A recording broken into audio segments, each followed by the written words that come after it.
My manager told clients I was mentally unstable. It started on a Tuesday morning just after 9. I was logging into the team meeting from home, the usual weekly check in, and I noticed almost immediately that something felt off. People were quieter. Normally there'd be some small talk, maybe a quick joke or two, but this time everyone seemed polite in that forced way, like they were trying to avoid saying the wrong thing. My manager, Daria, ran the meeting as usual. She gave project updates, assigned out tasks, and then did this thing she always did where she smiled just a second too long after asking someone to circle back offline. It wasn't until she got to me that it really clicked. She didn't make eye contact, just said, "Jenna, I think for this week, just focus on clearing your inbox and handling any leftover tickets. Don't worry about the Rosedale presentation. Sam can take that." That presentation had been mine. I'd been building it all month. I tried to keep my voice even. I thought I was scheduled to present to Rosedale on Thursday. I have the slide deck nearly finished. Daria glanced down, like she was checking something on a second screen. "We made a slight adjustment. No worries. Sam will loop you in if needed." No one said anything. Sam looked uncomfortable. I muted myself before I could say something I'd regret. After the meeting ended, I messaged Sam privately. "Hey, just checking, is everything okay with the Rosedale thing?" It took him almost 20 minutes to reply. When he did, it was weirdly formal. "Hey, Jenna. I think Daria just wanted to try a different approach this week. Nothing personal." That didn't track. We'd been working on Rosedale for 6 weeks. The client had liked my direction. They'd asked for me by name last time. Something was wrong. I got up from my desk and paced for a few minutes, then sat down and opened Outlook. There was nothing from Daria. No notes, no feedback. I double-checked the project folder. My version of the presentation was still in there. The edit history showed she'd opened it that morning. No changes. By noon, I was too anxious to let it go. I sent her a quick email. "Hi, Daria. Just wanted to check in about the shift on the Rosedale project. If there's any feedback I should be aware of, I'm happy to make adjustments. Thanks, Jenna." She didn't reply that day. That night, I couldn't sleep.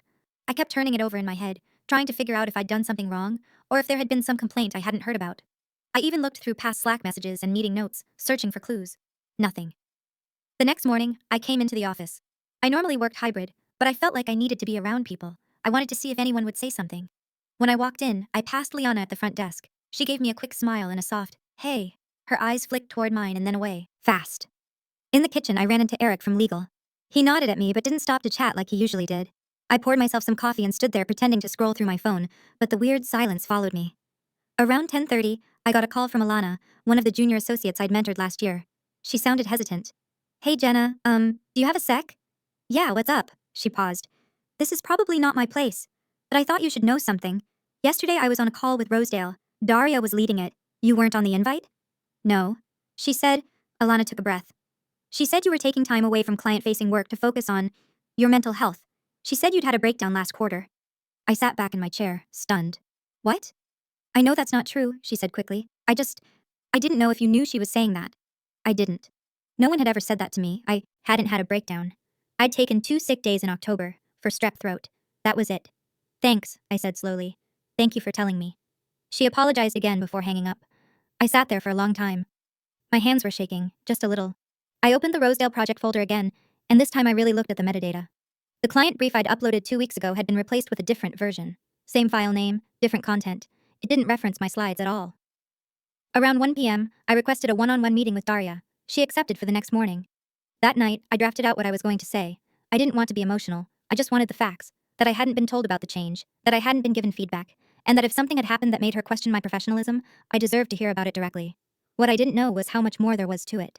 When I walked into Daria's office the next morning, she barely looked up. She gestured for me to sit down while still typing something, then finally closed her laptop halfway and smiled like nothing strange had happened in the last 48 hours. "So, what's going on?" I kept my tone steady. "I wanted to talk about the Rosedale project and some things I've heard."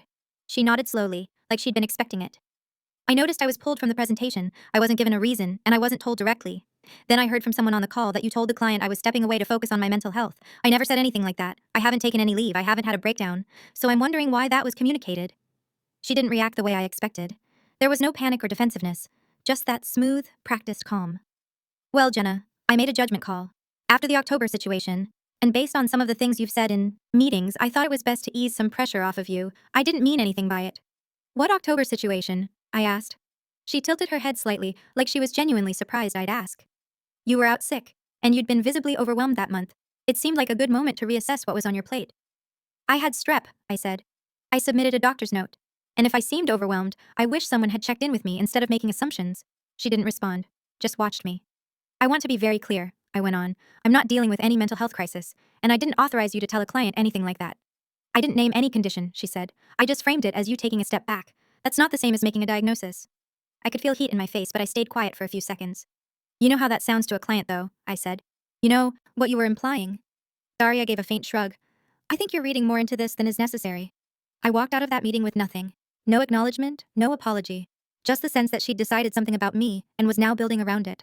Over the next few days, I kept noticing little changes. I was still looped into meetings, but I wasn't asked to speak. I was copied on emails, but not included in decision making. The team I managed started getting more direction from Daria directly. When I asked to be added back to the agenda for a strategy session I'd normally run, I was told it had already been covered. It wasn't overt, it wasn't written down anywhere, but it felt like I was being slowly erased. I called HR that Friday. The person assigned to my case was a man named Jordan, someone I'd spoken to maybe twice before in my 3 years at the company. We set up a Zoom call. I tried to lay out what had happened: the project removal, the false statement to the client, and the change in my responsibilities. I didn't go in angry, I kept it clinical. Jordan nodded a lot. He said things like, I hear you, and that sounds frustrating. Then he asked, did you ever raise any mental health concerns with your manager? No, I said flatly. I've never had a conversation like that with her. And you haven't taken any mental health leave? No, just 2 sick days in October, with a doctor's note. He jotted something down. Sometimes managers try to preemptively shield employees when they perceive burnout or stress. It's not always communicated well, but it's usually with good intent. Is it company policy to tell clients that an employee is unstable or taking leave when that's not true? He paused.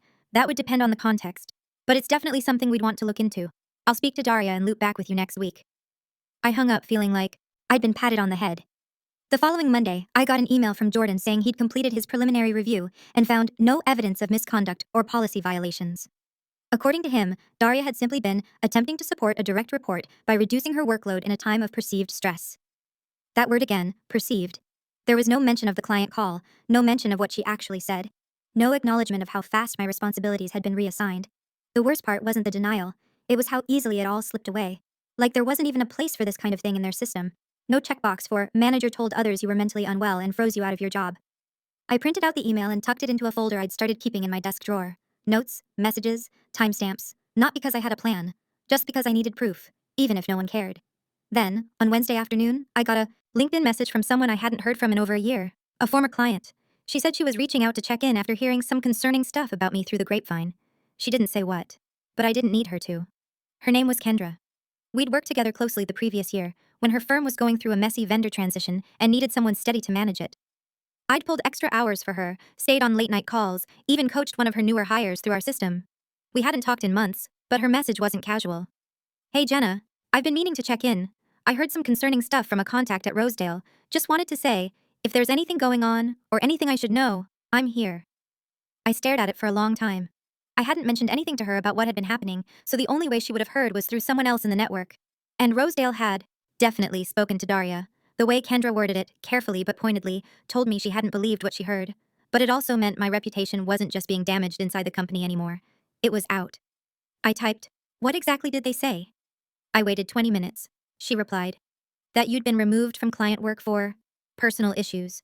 That you'd had episodes at work. I'm not trying to pry. It just didn't sound like you. I told them that. I didn't know what to say. Episodes. It felt like a word someone chose on purpose. I thanked her and told her there was a misunderstanding, but that I appreciated her checking in. She didn't ask anything else, and I was grateful for that. Later that evening, I reopened my folder, the one with the printed emails and notes, and started writing down everything I could remember.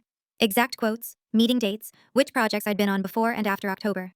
I wasn't sure what I was going to do with it, but I felt like if I didn't get it all down, I'd lose the thread of what was real. That night, I barely slept. The next morning, I called my mom. I don't talk to her much about work usually. She runs a daycare and doesn't always understand corporate stuff. But I needed to say something out loud. They're telling people I'm not well, I said, like I'm unstable. There was a pause. Then she said, why would they do that? I didn't have an answer. I think she just wants me out, quietly, without having to fire me. You can't let them ruin your name, my mom said. That's slander. I didn't correct her, but I knew legally it wasn't that simple. I hadn't lost a job offer, I hadn't been demoted, nothing had been put in writing. It was all implied, secondhand, and deniable. But the effects were real. I had 4 client-facing projects at the beginning of the quarter. By now, I had none. I hadn't been asked to lead a single key meeting in over 2 weeks. Sam was now heading up the initiative I'd spent 6 months building. My calendar was half empty. That Friday, I asked to meet with Sam. We'd never been close friends, but he was decent, and he'd always treated me like a peer. We grabbed coffee in the kitchen and took it to one of the small conference rooms. I'm going to be honest, I said. I feel like I'm being pushed out, and I think you know it's happening. He didn't say anything at first. He just looked tired. Then he said, I don't know everything, but yeah, something shifted. Do you know what she's been saying? He hesitated. I've heard her say you were going through a rough patch, that she was trying to protect you from too much stress. But Jenna, you've always done solid work. No one ever questioned that. I nodded slowly. Would you be willing to say that in writing? That there was no issue with my work before she pulled me off projects? He looked uncomfortable. I don't know if I can get involved like that. That told me everything. By the end of that week, it was clear I wasn't going to get my old role back. No one had said it directly. But I could see how people avoided eye contact in meetings, how my Slack messages went unanswered a little longer than before. I was becoming someone people were cautious around, like it might be risky to be too aligned with me. Then, the final piece came in the form of a forwarded email from a vendor rep I'd worked with last year. The message was brief. Just wanted to check. Everything okay over there? I heard something about you stepping back from your role due to instability? That word again. I sat back in my chair, closed my eyes. And I knew. This wasn't just one comment in a meeting. It wasn't a misunderstanding. It was a pattern. A deliberate choice. Daria was telling people I wasn't mentally fit for the job, not just internally, but in conversations that were spreading. And no one was stopping her. The hardest part wasn't that people believed her. It was that they didn't question her. No one came to ask me directly if I was okay. No one pulled me aside to check what was really going on. They just quietly adjusted, shifted meetings away from me, looped me out of decisions, and softened their tone like they were speaking to someone fragile. By the start of February, I wasn't leading any client accounts.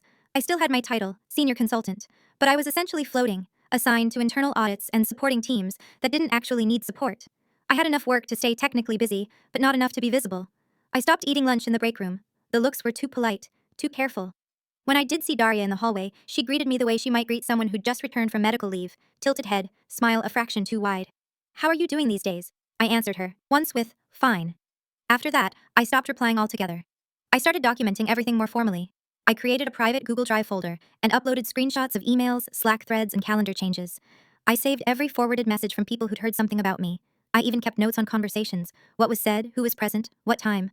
I wasn't sure who would care. But I needed a record, because I felt myself getting gaslit. I'd wake up some mornings wondering if maybe I had done something.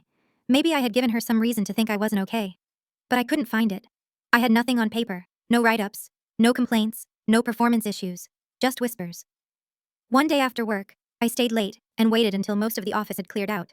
Then, I knocked on the glass of HR's office. Jordan was still there. He looked surprised to see me. I need to talk again, I said. I'm not here to vent. I just want to make it official that I believe Daria is damaging my professional reputation intentionally. Outside of this company. He shifted in his chair. You believe she's spreading false information? I know she is. I have messages. I've spoken to clients who were told I had episodes, that I was unstable, that I needed to step away from work. None of it is true. He nodded slowly, like he was trying to show he was listening. Okay, that's serious. I want a written response from HR, I said, even if the outcome is the same. I want my statement acknowledged. He nodded again. I can do that. But it didn't matter really, because even as I said the words out loud, I could feel how flimsy they sounded against something that wasn't official policy. She never wrote any of it down. It was all inside comments and client calls. The kind of thing people repeat but can't prove. The following week, I received a short email from Jordan, saying they had completed their follow-up inquiry and had again found no violation of workplace conduct policies. He added that communication styles differ between managers and that no further action would be taken unless new information emerged. That same day, I overheard something that finally stripped away any remaining doubt about what Daria was doing. I was walking past one of the smaller conference rooms when I heard her voice through the glass. She was on a call, facing away from the door, speaking clearly. She was overwhelmed last quarter. We've been keeping things gentle for her while she stabilizes. I froze in place. She wasn't even trying to hide it anymore. She wasn't telling people I was unstable in the past tense. She was presenting it as an ongoing issue. She was framing my current performance, my silence, my isolation, as signs of someone recovering from something that had never happened. I walked away, fast. I didn't want her to see me there. I didn't want to give her any reason to think I'd push back directly. Not yet. Instead, I emailed myself a quick voice memo on my phone, summarizing exactly what I'd heard and when. That night, I sat in front of my laptop and started drafting something I never thought I'd write. A formal complaint letter, not to HR, but outside the company. I didn't know where it would go yet. Legal advice forums, an employment attorney, maybe just to someone who could confirm I wasn't imagining any of this. But before I could finish it, something else happened. An old colleague named Marcy, who'd left the company a year earlier, messaged me on LinkedIn. She was brief. Hey, this might be random, but I heard something weird from a mutual client. Did you leave the company? They made it sound like you were gone. I stared at the message. Gone. Not struggling, not unstable. Gone. I replied, no. I still work there. She answered almost immediately. Then I think you should know. Someone's telling people. otherwise. It came up during a conversation about referrals. They said you'd stepped away and weren't available for work. That was when it shifted from just manipulation to sabotage. It wasn't just whispers anymore. Daria was now telling people I wasn't even at the company, effectively erasing me from the professional world. And if she'd told that to one person, I had no idea how far it had spread. I didn't respond to Marcy right away. I just sat there rereading the message over and over, the phrase stepped away cycling in my head. It was subtle, technically vague, technically deniable, but when said in the context of mental health rumors, it did the same damage as saying I'd been fired or hospitalized. Worse, even, because it sounded like I had quietly been removed for my own good. I called her the next evening. I needed to hear the tone, needed to know she wasn't mistaken. I didn't want to get involved, she said as soon as she picked up. But when I asked who told them that, they just said someone at your company, wouldn't say who. Did they mention my name directly? Yeah, she said. It wasn't vague. They said you were no longer working there because of some kind of personal leave, that you weren't available for referrals. I wrote down the exact phrasing she used while we talked. After we hung up, I went back into my email archive and searched through every message I'd sent that month. All were signed off with my title and company signature. All proof I was still working. Still there. I had a full documentation trail now. The original client call where I'd been removed from Rosedale messages from Sam, Alana, and Kendra about what they'd heard.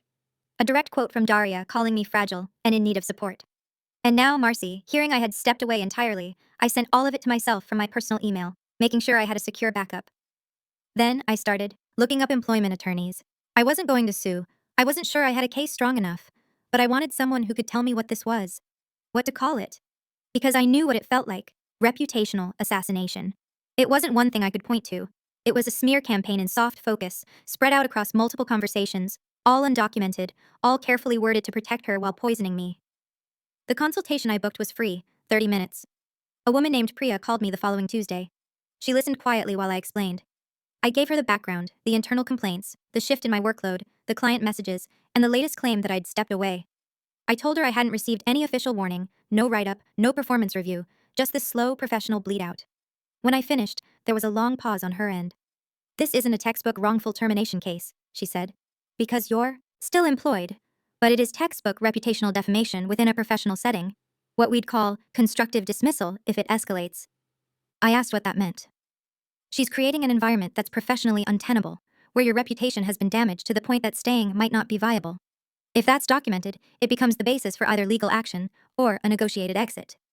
That phrase, negotiated exit, landed like a cold stone in my stomach. She went on. If I were representing you, I'd want to see a timeline, witness statements, and concrete proof of statements made to external contacts. You already have a strong base, but if you want to move forward, we'd need something from a client. Someone willing to say it, on the record. That night, I sent a message to Kendra. I hate to ask this, but would you be willing to put in writing what you heard about me? Even just a short statement. I'm dealing with something inside the company that may need legal attention. She replied 10 minutes later. I understand. Yes, I'll write something up. I exhaled for the first time all day. The next morning, her email came in. It was brief but clear. On January 23rd, I was on a call with a Rosedale team member who told me that Jenna had been removed from client work due to a mental health issue. They said this had been shared with them by Jenna's manager. I found this concerning, as I've never known Jenna to show any such issue, and I have not heard this directly from her. Kendra S. I added it to the folder. Then, 3 days later, I got the final piece. Sam called me from his personal phone, quietly. I don't want to get dragged into anything, he said, but I need to clear my conscience. Okay, I said. My hands were cold. She told Rosedale that you had an incident in October. That's the word she used. She said you weren't stable enough for high-pressure accounts. I was on the call. I didn't speak up, and I should have. I'm sorry. I was quiet for a second. Would you be willing to say that in writing? He didn't answer right away. I'll think about it, he finally said. But I wanted you to hear it from me. I thanked him. Told him I understood. I did. He had a mortgage, kids. He needed that job. Just like I had. But now I had irrefutable proof. Words, names, a timeline. And I knew what I had to do next. I didn't cry when I got off the phone with Sam. I didn't feel vindicated either. Just numb. Like I was watching something happen to me from across a glass wall. The pieces were all lined up now, but instead of relief, I felt cold. Like knowing exactly how I'd been cornered somehow made it worse. That weekend, I didn't leave my apartment. I turned off all my notifications, pulled the blinds halfway down, and spent most of Saturday rereading every screenshot, every email. I listened to the voice memo I'd recorded after, overhearing Daria in the conference room. I cataloged timestamps. I matched dates. I made sure nothing was missing. I didn't trust my memory anymore. I kept second-guessing myself, even when the evidence was right in front of me. That's what the last few months had done, eroded my sense of reality so subtly I hadn't noticed it happening. On Sunday, I wrote my resignation letter. Not because I was giving up, but because I wanted to control the ending. I didn't want Daria to decide when I left, or how. I wanted to hand over a letter that made it clear I wasn't stepping away because I was fragile or unstable. I was stepping away because she made my position impossible. The letter was short, 3 paragraphs. Effective 2 weeks from today, I will be resigning from my position as senior consultant. Over the past several months, I have become aware of multiple instances where false and harmful information about me was shared with internal and external contacts, including clients. These statements have significantly damaged my professional reputation and compromised my ability to continue in my role. I am preparing documentation of these incidents and will be exploring my legal options. No warmth, no gratitude, just facts. I scheduled the email to send at 8 a.m. Monday morning. Then I printed out copies of the key evidence. 2 separate folders, one for HR, one for the lawyer if I decided to move forward. I didn't want anything digital to mysteriously disappear. At 8:07 a.m., my phone buzzed. It was a calendar invite. Exit interview. 10 a.m., sent by Jordan in HR. I accepted. At 10:02, I walked into his office and sat down. I handed him the printed folder without saying a word. He took it carefully. What's this? Everything I've been telling you for the past month. Only now I have names and dates, and client quotes. He flipped through the first few pages. I could see the expression on his face shift as he read. I stayed quiet and let the silence stretch. Finally, he said, I wasn't aware of this level of detail. You were aware something was happening, I said. He didn't argue. I'm done here, I said, standing up. But this is on your desk now. I left the building without packing up anything from my desk. I had already cleared out the essentials Friday evening, my notebook, a pen, and a photo of my sister and me at the lake. The rest could stay. That afternoon, I sent a message to Priya, the attorney. I attached the resignation letter and all the client statements. I told her I was ready to move forward. She called me the next day. This is strong, she said. Not perfect, but strong. What I'd recommend is a formal legal letter to your former employer. Not a lawsuit yet, but a warning. A demand for a written retraction of any statements made about your mental health to external parties, and a settlement to compensate for the reputational harm. Will it stop her? I asked. Priya paused. It won't change who she is, but it'll force them to deal with what she did. And that matters. I signed the retainer that night. The letter went out 3 days later, sent to both HR and the company's legal department. We gave them 10 business days to respond. On day 9, they replied. The company's response came through Priya just after 4 p.m. on a Thursday. I was sitting in a quiet corner of a cafe with my laptop open, pretending to read when I saw her name flash across my inbox. She forwarded the reply with no commentary, just, We'll talk soon, read this first. The subject line of their letter was formal. Alleged defamation and constructive dismissal. Jenna R. The body was exactly what I expected. Measured, defensive, and cold. They acknowledged receipt of allegations and stated that, after a thorough internal investigation, no evidence was found of any employee intentionally spreading defamatory information. They admitted that Daria may have used language intended to describe internal personnel shifts in broad terms to clients, but claimed that, at no point were medical or psychological diagnoses attributed to Ms. R. They used words like misinterpretation, contextual ambiguity, and standard managerial discretion. Then came the part they hoped would make it go away, a proposed resolution. The company is prepared to offer a one-time severance payment equivalent to 2 months of salary, contingent upon Ms. R. signing a mutual non-disparagement agreement and waiver of claims. No admission of wrongdoing will be made by any party. 2 months. For damage I couldn't undo, for relationships I'd lost, and for something that still wasn't being acknowledged out loud. I forwarded the letter to Kendra without comment. Her reply came within an hour. They know what they did. That offer is a quiet payoff. She was right. It wasn't an apology. It was a transaction, a calculation of how much I'd accept to stay silent. When Priya called the next morning, she didn't waste time. They're nervous, she said. If they thought you had no case, they wouldn't offer anything. So what now? You've got options. You can reject the offer, push for more, or file a formal suit. But that's a longer road. Public, expensive, and they'll fight you. I didn't respond. It depends on what you want, Jenna. If you want acknowledgement, you probably won't get it through them. If you want leverage, we can use this to negotiate better terms in a formal statement you control. I stared at the screen for a long time after we hung up. Then I opened a blank document and wrote exactly what I wanted. It was a paragraph long. Not an apology, just a sentence that confirmed that at no point had I been placed on leave, or stepped away from my role for personal or mental health reasons, and that any statements implying otherwise had not originated from me. I sent it to Priya and told her, This goes in, or I walk. She pushed it through. 3 days later, they agreed. Revised offer, 3 months of severance, clean record, and a signed letter confirming the correction. The non-disparagement clause stayed. So did the waiver. I signed. The letter was dated and printed on company letterhead. It didn't name Daria, but it cleared me. I had it in hand.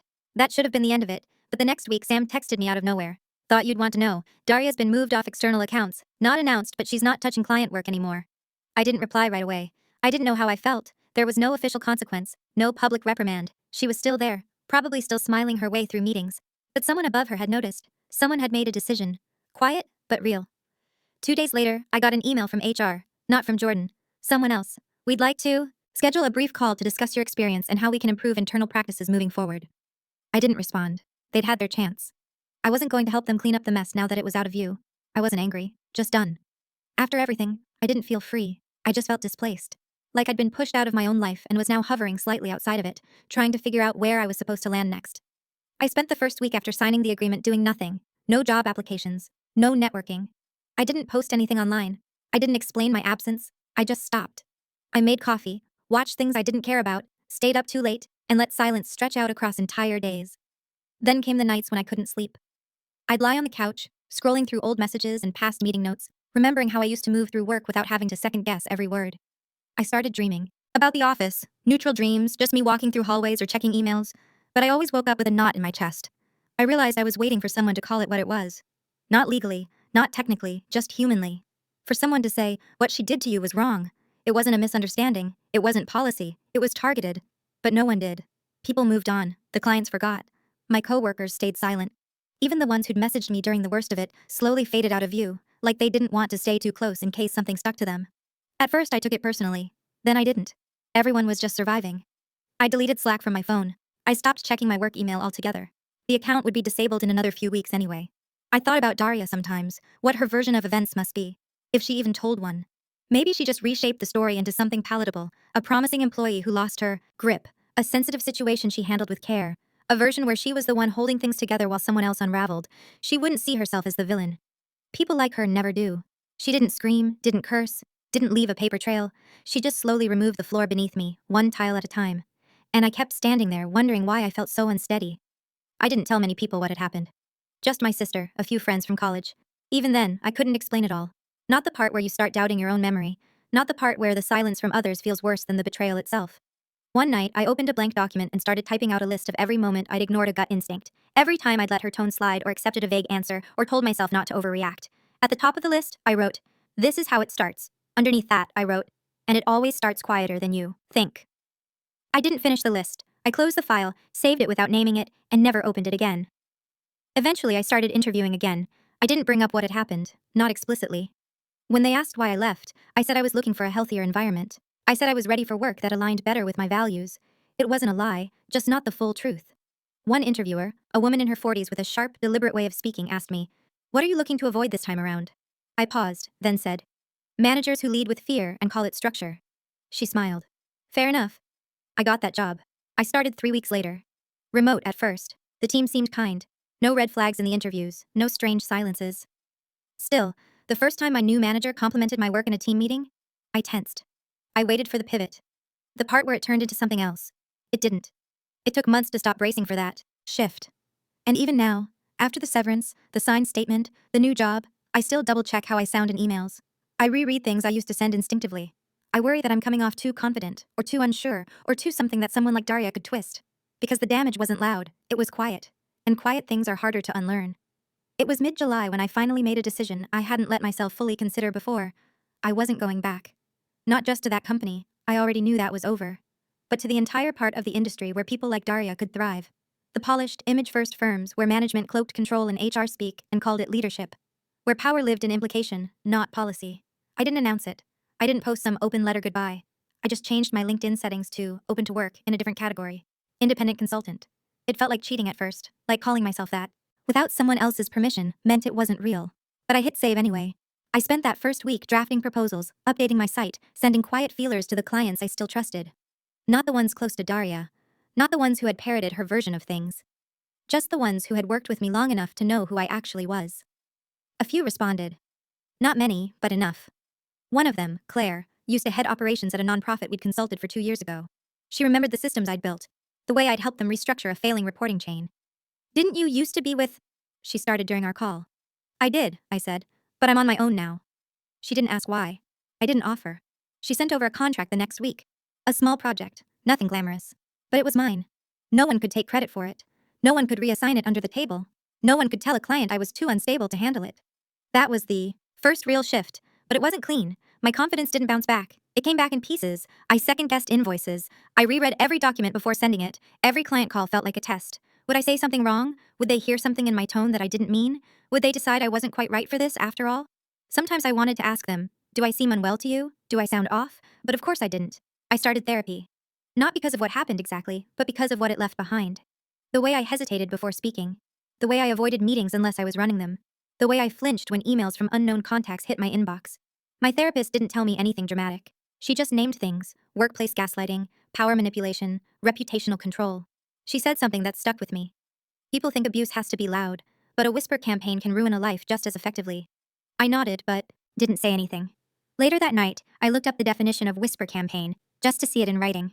It was exactly what it sounded like: the deliberate, quiet spread of damaging information, often unverifiable, meant to undermine without confrontation.